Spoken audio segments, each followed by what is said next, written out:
Souvent décrit comme un petit être humanoïde, recouvert d'une fine toison rousse ou brunâtre, il se distingue par sa nature sauvage et sa silhouette étrange, oscillant entre l'homme et l'animal. On le dit farouche, furtif, disparaissant à la moindre présence humaine, un peu comme s'il devait exister uniquement dans l'ombre des forêts. Sa taille variant entre 1 mètre et 1 mètre 20, son apparence considérée comme primitive, il lui valent d'être nommé par différents qualitatifs, comme mystérieux ou encore insaisissable, voire même sauvage et inquiétant. L'Agogwe apparaît pour la première fois dans les récits à partir du XXe siècle. Enfin, à partir du début du XXe siècle. Notamment grâce aux témoignages d'explorateurs européens, comme par exemple celui du capitaine William Hitchens. Ces récits, bien que rares et fragmentaires, constituent une source essentielle afin de comprendre l'origine de ce mythe africain, qui, depuis lors,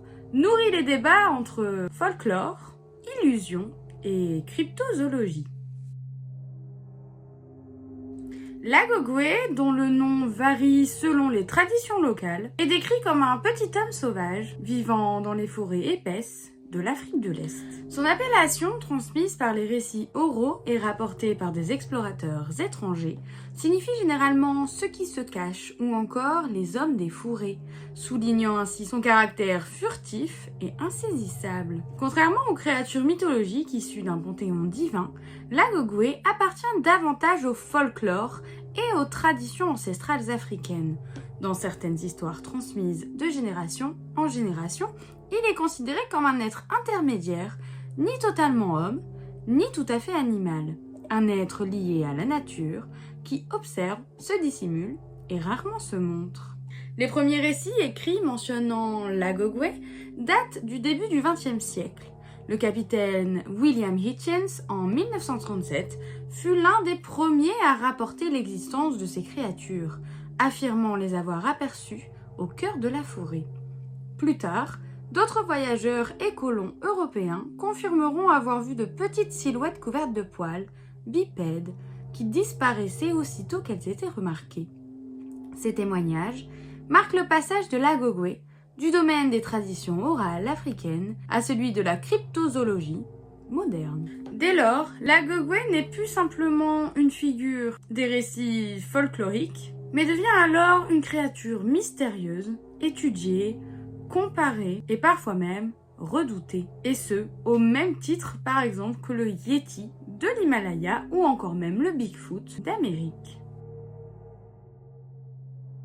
Si les récits oraux lui donnent une place dans l'imaginaire africain, ce sont surtout quelques observations apportées par quelques voyageurs et chasseurs qui alimentent sa légende. Dans leur histoire, l'Agogwe surgit toujours de manière fugace. Une silhouette brune qui traverse un sentier, un petit être bipède qui s'éclipse dans les feuillages avant d'avoir même été clairement aperçu.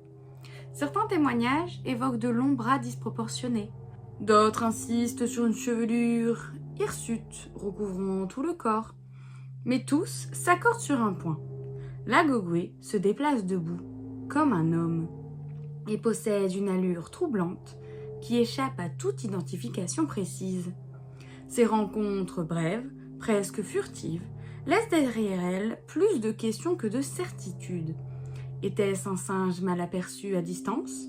Était-ce un être réellement inconnu de la science, ou bien une illusion façonnée par l'imagination des explorateurs ? Quoi qu'il en soit, ces témoignages, bien que rares, n'ont jamais totalement disparu.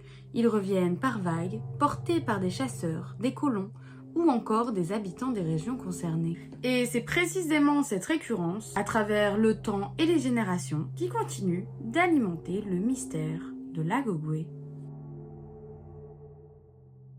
Au-delà des rares témoignages et des débats scientifiques, l'Agogwe trouve surtout sa place dans l'imaginaire et le folklore de l'Afrique de l'Est. Dans les récits oraux, il symbolise la frontière fragile entre l'humanité et la nature sauvage. Ni tout à fait homme, ni véritable animal, il incarne cette part mystérieuse qui échappe au contrôle de l'homme et rappelle ainsi l'existence d'un monde caché, encore insoumis. Pour certains, il est l'image des ancêtres oubliés, des premiers hommes, toujours présents dans les profondeurs de la forêt. Pour d'autres, il représente l'esprit des lieux sauvages, un gardien invisible qui veille sur la nature et punit ceux qui cherchent à la dominer. Ainsi, l'Ogogwe n'est pas qu'une simple créature insaisissable. Il devient alors un symbole de respect envers les forces invisibles de la forêt. Un rappel que l'homme, malgré ses conquêtes et ses certitudes, n'a jamais totalement dompté la nature.